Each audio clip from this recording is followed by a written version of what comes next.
In Surah 33, verse 21 of the Quran, Allah declares, "You have indeed in the Apostle of Allah a beautiful pattern of conduct for anyone whose hope is in Allah and the final day and who engages much in the praise of Allah." So Muhammad is a beautiful pattern of conduct for Muslims.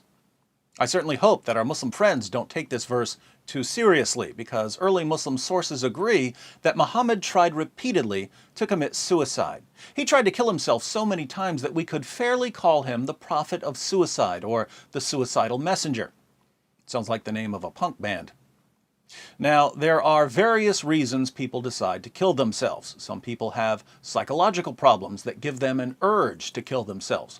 Others don't have any mental health issues, but so many bad things happen that they don't see any point in living. Still others have more nefarious reasons. My girlfriend left me, so I'll teach her a lesson and kill myself. With regard to Muhammad, the questions we need to ask are: 1. Why did Muhammad try repeatedly to kill himself? And 2. What do his suicide attempts tell us about his psychological state? Let's read some Muslim sources on Muhammad's ongoing battle with suicide. In the history of At-Tabari, we learn that Muhammad was suicidal before the first verses of the Quran were revealed to him. During one of his annual pagan religious retreats, a spirit appeared to him and said, "Muhammad, you are the messenger of God." Muhammad then ran home to his wife Khadijah and begged her to cover him. He was so terrified that he contemplated suicide. We read in At-Tabari, volume 6, page 68, "He, Muhammad, said, 'I had been thinking of hurling myself down from a mountain crag. But he appeared to me, as I was thinking about this, and said, Muhammad, I am Gabriel, and you are the messenger of God. Then he said, Recite. I said, What shall I recite? He took me and pressed me 3 times tightly until I was nearly stifled and was utterly exhausted. Then he said, Recite in the name of your Lord who created. And I recited it. Then I went to Khadijah and said, I have been in fear for my life." Notice that Muhammad was already suicidal when Gabriel started revealing the Quran to him. Gabriel had appeared to Muhammad, terrifying him and causing him to think about killing himself, and only then did Gabriel give him the opening verses of Surah 96. But Muhammad was also suicidal after Gabriel began revealing the Quran. According to Ibn Ishaq's Sirat Rasulullah, our earliest detailed biographical record on the life of Muhammad, page 106, Muhammad wanted to kill himself even after the revelations started, because he believed that he was possessed by an evil spirit. Muhammad was having a nightmare about a spirit physically attacking him and forcing him to recite verses of the Quran. When he finally agreed to recite the verses, the spirit that attacked him said, "Read in the name of thy Lord who created man of blood coagulated. Read, thy Lord is the most beneficent, who taught by the pen, taught that which they knew not unto men." Muhammad narrates, "So I read it, and he departed from me. And I awoke from my sleep, and it was as though these words were written on my heart. Now none of God's creatures was more hateful to me than an ecstatic poet or a man possessed. I could not even look at them. I thought, woe is me, poet or possessed. Never shall Quraysh," that's Muhammad's tribe, "say this of me. I will go to the top of the mountain and throw myself down, that I may kill myself and gain rest. So I went forth to do so, and then, when I was midway on the mountain, I heard a voice from heaven saying, O Muhammad, thou art the apostle of God, and I am Gabriel." So Muhammad received the revelations, but after his encounter with Gabriel, he was convinced that he was possessed by an evil spirit. Since he didn't want his tribe to know that he was possessed, he decided to kill himself. But Gabriel stopped him. Gabriel had his work cut out for him, however, because Muhammad had a habit of trying to jump off a cliff whenever he was feeling bad. When Muhammad's wife Khadijah saw that her husband was suicidal, she and her cousin Waraka talked to him and convinced him that he wasn't possessed. He was a prophet of Allah. But Waraka soon died, and the revelations suddenly stopped. Guess who decided to kill himself? Let's find out in Sahih al-Bukhari, number 6982.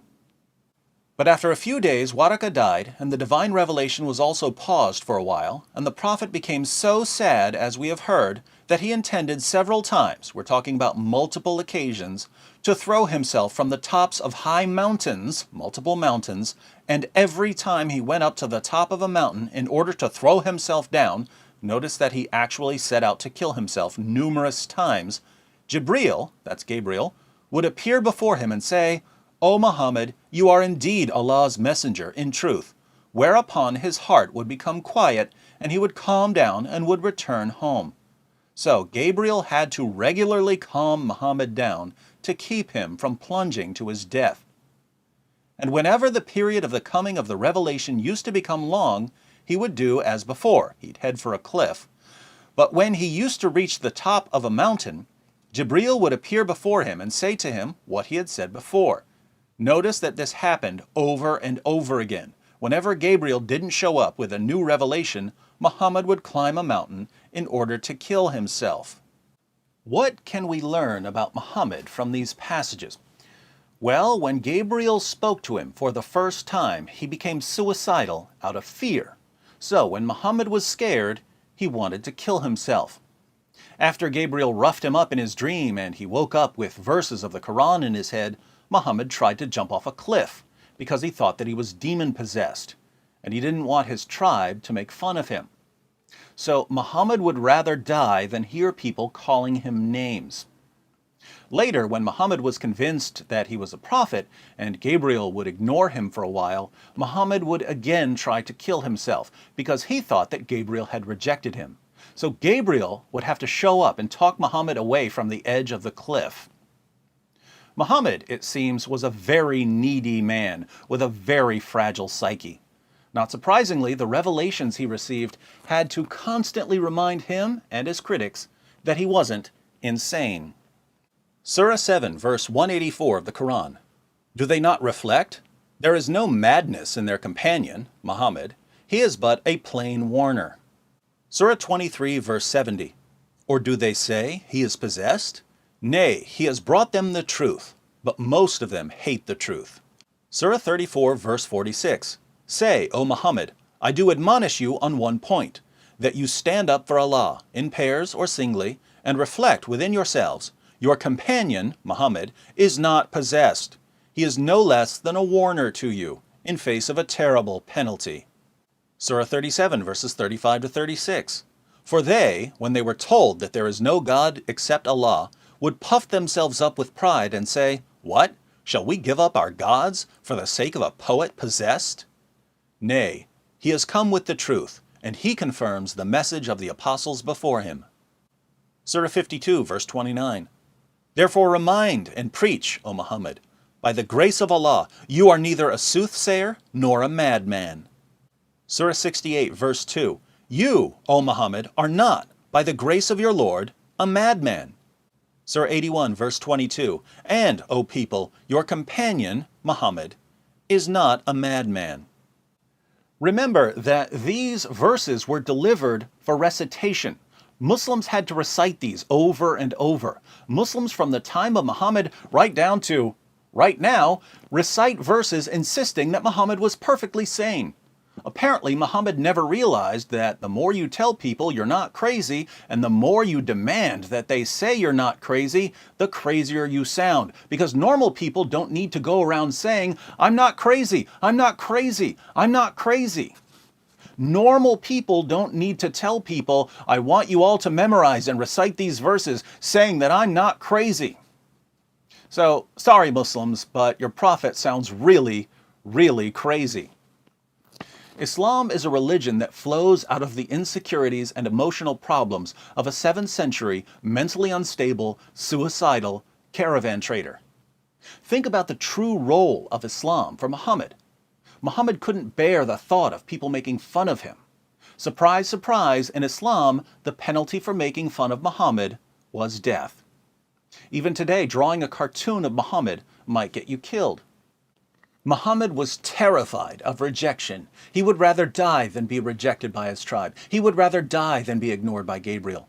Lo and behold, his tribe was eventually forced, with 10,000 swords at their throats, to accept him as a prophet.